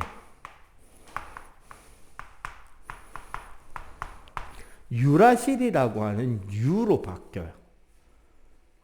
자, 그리고 위에 그림 잘 봐봐. 선생님이 지금 표시를 좀 했는데 아데닌, 타이민 사이에는 두 줄이 그어져 있죠. 여기 아데닌, 유라실 사이에도 두 줄이 그어져 있지. 구아닌, 사이토신 사이에는 몇 줄이 그어져 있다? 세 줄이 그어져 있죠. 이 줄이 수소결합이에요. 지난주에 결합 이야기할 때 이야기해줬죠. 수소결합이라는 게 있다는 걸. 그래서 봐봐. 아데닌과 타이민 사이에는 두 쌍의 수소결합이 가능합니다. 그러니까 기본적으로 DNA는 우리가 구조를 그리면 이렇게 꼬여있는 이중나선 사다리를 그리잖아. 쉽게 말하면 요 한쪽 사다리가 이거예요. 그럼 반대쪽 사다리도 이거겠지. 그런데 어떻게 된다?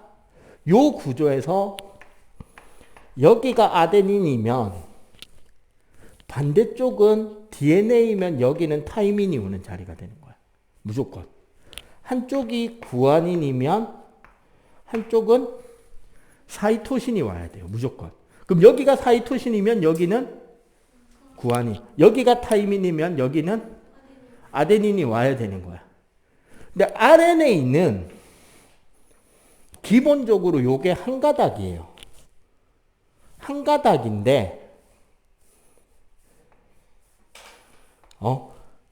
맨 처음에 핵에서 DNA에서 뽑아낼 때 있잖아. 그걸 우리가 전사라 그래서 저 뒤에 가면 다시 배울 거예요. 그때 뭐가 작동하냐면 봐봐. 여기는 DNA에서 이제 RNA를 뽑아낼 거예요. 아데닌, 타이민, 구아닌, 사이토신일 거 아니야. 그러면 여기서 뽑아내게 되는 색깔 다른 거. 자, 여기서 전사라는 작업으로 뽑아내게 되는데 아데닌 반대편에는 유라실이 오는 거야. 타이민 반대편에는 아데닌이 그냥 오면 돼요. 구아닌 반대편에는 사이토신 반대편에는 구아닌이 오게 되는 거지. 요렇게 해서 요 한 가닥이 핵에서 빠져나와서 세포질로 가서 거기서 단백질 만드는 공장인 리보솜에서 단백질을 만들게 된단 말이야. 그러니까 사본을 떠서 사본만 보내주는 거예요, 공장에. 원본은 DNA로 지키고 있고. 그게 DNA와 RNA입니다. 자, 다시. 즉, 여기서 지우기 애매하니까 여기다 설명할게요. DNA는 기본적으로 정보를 저장하는 등의 주 목적이에요. 그래서 얘는 아주 소중히 지켜져야 되기 때문에 항상 어디에 있다? 핵 속에 들어 있습니다. 핵 안에만 들어 있어요. 그리고 여러분들 DNA에 대해서 배운 게 어디야? 세포 분열할 때. 간기의 DNA를 2배로 복제한다 그랬잖아요. 2배로 양을 늘려놨다가 세포 분열할 때 우리가 염색체 만들어서 이렇게 염색 분체 2가닥 만들잖아. 기억하죠? 그게 뭐냐면 여러분들 명절 때 할머니 집에 가면 만약에 아버지 형제나 어머니 형제가 몇 집 있으면 할머니가 뭐 차례 음식이나 이런 것들 나눠 가라고 따로따로 봉다리 챙겨 놓잖아요. 그렇게 따로따로 묶어 놓은 게 염색 분체 한 가닥 한 가닥인 거야. 요만큼은 너희 집 거, 요만큼은 너희 집 거라고 미리 딱 준비해서 묶어 놓는 게 염색체인 거고, 보통 때는 염색사로 풀려 있는데 그 염색사가 DNA가 엉켜 있는 거예요. 간단하게만 표현하자면. 알겠어요? 그래서 DNA는 정보를 저장하고 항상 핵 속에만 존재하게 되고요. 그럼 RNA는 정보를 전달하는 게 주 목적입니다. 그래서 핵에서 어디로? 세포질로 빠져나오게 돼요. 그리고 얘는 저장을 하기 위해서 이중 나선 구조고, 얘는 정보를 전달하기 위해서 한쪽 사슬만 있으면 되죠. 왜? 어차피 이 규칙 때문에 반대편에 뭐 있지 뻔히 알잖아. 그지? 요렇게 차이가 있는 게 DNA, RNA 차이다. 요 단원에서는 여기까지 기억해 주시면 돼요. 82쪽을 펴봐봐. 82쪽을 펴보면 아까 이야기한 수소결합에 의해서 상부결합, 한쪽 가닥이 있으면 반대편 가닥이 뭔지를 알 수 있게 해주는 구조가 이야기가 되고, 즉 단백질은 아미노산의 펩타이드 결합으로 구성되고, DNA는 그 각각의 2개의 나선이 수소결합으로 서로 연결이 된다. 요 정도는 그냥 구별하는 거고요. 요런 물질들, 이런 핵산까지가 이제 우리가 말하는 유기물이죠. 우리 몸 안에 있는. 그리고 우리가 지구가 만들어지고 생명이 탄생할 때 우연히 대기에서 아미노산이 만들어지고 우연히 대기에서 뉴클레오타이드가 생기고 우연히 그물질들끼리 엉켜서 단백질이 되고 우연히 그물질들끼리 엉켜서 유전물질 DNA나 RNA가 되고 걔네들이 우연히 뭉쳐져 가지고 어떤 의지를 가지고 생명 구실을 시작하는 거예요. 난 개인적으로 기독교인이라면 그 소위 말하는 우주 기원설, 어떤 절대적인 우리 지구에서 보기에 신이라고 부를 수 있는 어떤 우주적인 그런 존재가, 지적 존재가 그 우연을 걸쳐서 가야 되는 그 과정을 설계하고 시행했다. 라면 모를까?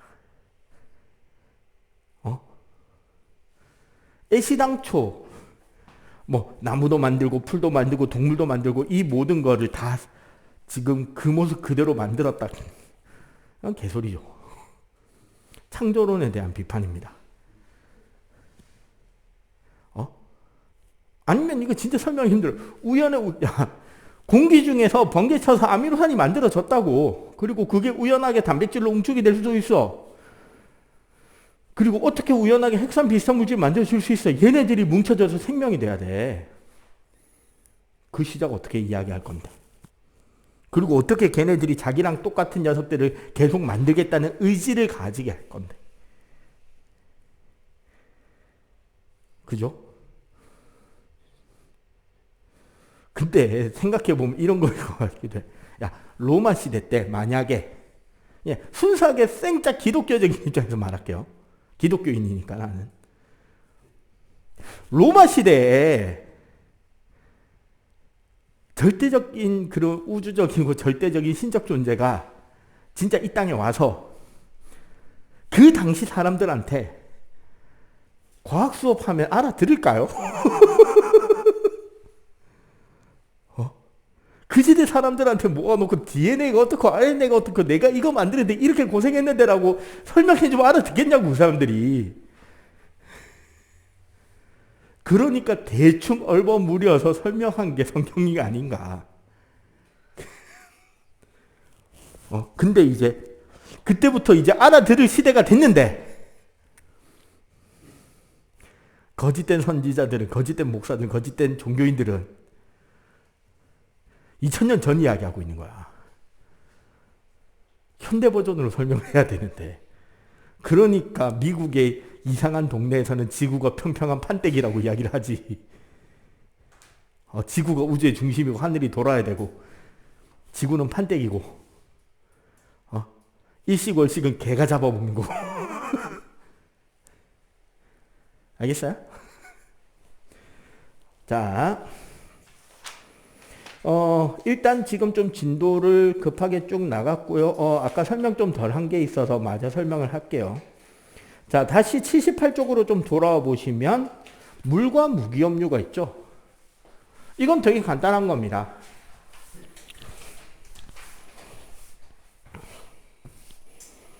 물.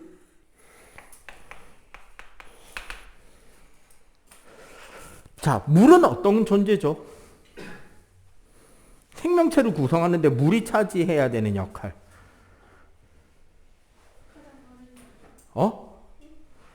자, 대부분 우리가 이제 현재의 포유류, 이제 소위 척추동물이 되면 물의 수분량이 되게 많은 편이에요. 근데 문제는 척추동물이 아니면 갑각류에 있는 갑각류, 다지류, 절지동물로 가면 수분이 그렇게 많은 편은 아니에요. 대표적으로 뭐 메뚜기라던가 뭐 곤충류가 되면 수분이 많진 않죠. 물이 가지는 현재의 우리가 인간 혹은 포유류 정도를 볼 때 첫 번째, 비열이 크죠. 맞지? 그 일반적인 물질 중에 비열이 가장 큽니다. 비열이 크기 때문에 뭐에 도움이 된다 이게?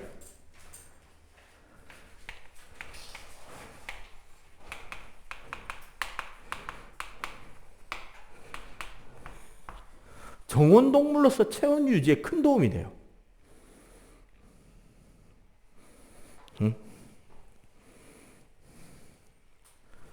그 다음에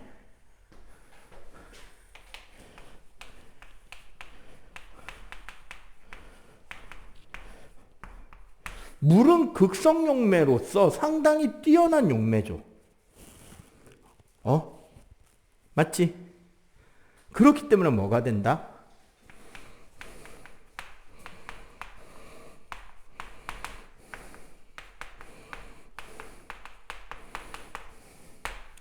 물질 대사와 물질 수송에 큰 도움이 됩니다. 우리 혈장의 대부분의 산소를 제외한 대부분의 물질은 혈장에 녹아서 운반되잖아요. 뭐 항체도 그렇고 다 혈장으로 운반하잖아. 혈장의 주성분이 물이었잖아. 그 다음에 우리 몸에서 일어나는 대부분의 화학적 반응들은 결국은 수용액 상태에서 촉매를 베이스로 해서 일어나고 있단 말이에요. 그렇기 때문에 물이 없으면 생명활동 자체가 제대로 이루어지지 않는 겁니다. 뭐 옛날에 뭐 물 많이 마시면 뭐 건강해진다, 뭐 피부도 좋아진다. 결국은 물을 충분히 먹고 충분히 물질 대사 과정을 통해 잘 일어나게 해서 그런 배설작용이 원활해지면 몸에 쌓이는 노폐물 양이 줄어든다는 거예요. 계속 물 많이 마시라 이야기 한 거예요. 물론 어젠가 인터넷 기사 봤더니 1980년대에 나온 논문에서나 그 이야기 하지. 요즘은 그냥 목마를 때 마시면 된다라고 이야기를 해요.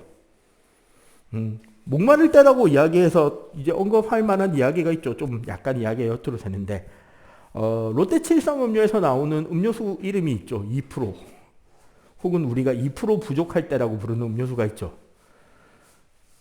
그 뜻이 뭔지 알아요? 왜 2%일까요? 음료수 이름이 2% 부족할 때라고 적혀 있는데 사람의 경우는 약 70%가 수분이거든. 그 70%를 기준으로 해서 2%가 빠지면 갈증을 느낍니다. 평균. 그러니까 목마르는 타이밍이 수분 2%가 빠졌을 때예요. 4% 이상이 빠지잖아. 탈수가 탈수증이 일어나는 게 4에서 5% 이상이에요. 어젠가 인터넷에 떠돌아다니는 글 중에서 가장 잔인한 글을 본 기억에는 사람의 몸의 수분이 70%인 걸 알게 된 건 2차 대전에 마루타 실험을 통해서 사람의 몸에서 수분을 최대한 쥐어 짜내본 결과 약 70%가 물이더라. 거의 뭐 찜기에 놓고 쪘다는데 뭐. 쪄서 체중이 어떻게 빠지는지 수분이 쫙 다 빠져나온 뒤에 그거 가지고 수분량이 70%다라는 그런 걸 밝혀냈다고 하는데 뭐. 어쨌거나 거기서 2% 정도 빠지면 이제 사람이 평균적으로 목마르다고 해요. 그러니까 목마를 때마다 적당량의 수분을 최대한 섭취해 주는 게 좋아요. 한 번에 다 몰아먹어 봐야 호르몬 작용은 그냥 저 화장실 가서 쭉 빠져나와야죠. 예, 꾸준히 조금씩 먹어주면 됩니다. 자, 그 다음에 무기업류. 간단하게 말할게요. 이온입니다. 우리 몸에 각각 다양하게 필요한 이온들을 다 통칭해서 무기염류라고 해요. 뭐 가장 대표적인 예를 들자면 나트륨 이온 어디에 쓰일까요?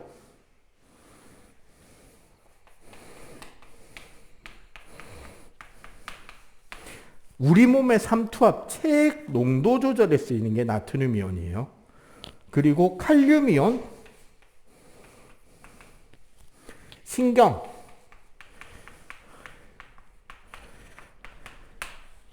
신경 전달에 쓰이고요. 뭐 당연히 이는 아까 우리 여기 나왔었죠. 그거 말고 뭐 칼슘, 뼈, 치아, 또 뭐 있지? 인도 여기고, 철분,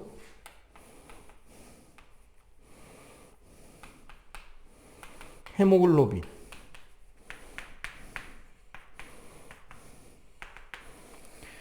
무기염류들은 실제로 우리 몸을 구성하고 있거나 혹은 우리 몸의 다양한 반응이 일어나는데 도움을 주는 이온들이에요.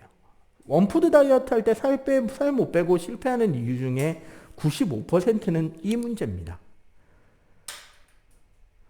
골고루 먹어야 건강해진다. 골고루 먹어라 하는 이유는 그거예요. 우리 몸에 제대로 돌아가기 위해서는 이런 다양한 무기염류들이 종류별로 다 최소한 필요량만큼 쌓여 있어야 되는 거예요. 그리고 얘네들은 기본적으로 수용성이잖아요. 이온이니까. 가장 큰 문제는 뭐냐? 우리 몸의 체액 농도를 하는 과정에서 체액 농도에 맞춰서 재흡수되기 때문에 매일매일 소변으로 빠져나간다는 거예요. 그럼 뭐 해야 된다? 매일매일 빠져나가는 만큼은 계속 채워서 먹어줘야 되는 거예요. 뭐 아이오딘 같은 경우 호르몬제, 특히 갑상샘 이쪽으로 등등등 되게 다양하게 쓰이니까 이런 식으로 우리 몸에서 사용이 됩니다. 됐죠? 단위체 설명도 했고 펩타이드 설명도 했고 단백질 이야기도 했고 단백질 종류 저런 것들은 그냥 암기니까 지금 뭐 당장 외울 필요는 없어요. 책에 나오는 것들은. 핵산 이야기, 인산당 염기로 되는 뉴클레오타이드 설명했고 공유결합으로 연결되는 거랑 수소결합으로 연결되는 거 상보결합도 설명을 했습니다. 안 한 게 없네요. 따로. 오케이? 자, 그러면 지금 뭐 하시느냐? 시험 거의 다 마칠 때 다 됐는데 빠르게 요것만 좀 한번 해봅시다. 어디냐면 한 10분 정도밖에 안 남았으니까 저기 73쪽하고 73쪽, 80쪽, 83쪽 세 바닥 빨리 한번 해보세요.